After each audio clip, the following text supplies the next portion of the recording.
Ito naman po si Pasinaya.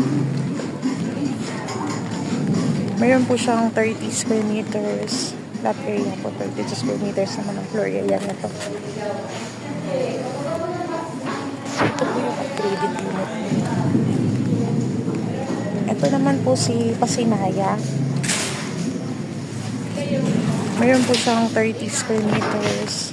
Lot area po, 32 square meters naman ang floor area nito. Ito po yung upgraded unit. Ito naman po si Pasinaya.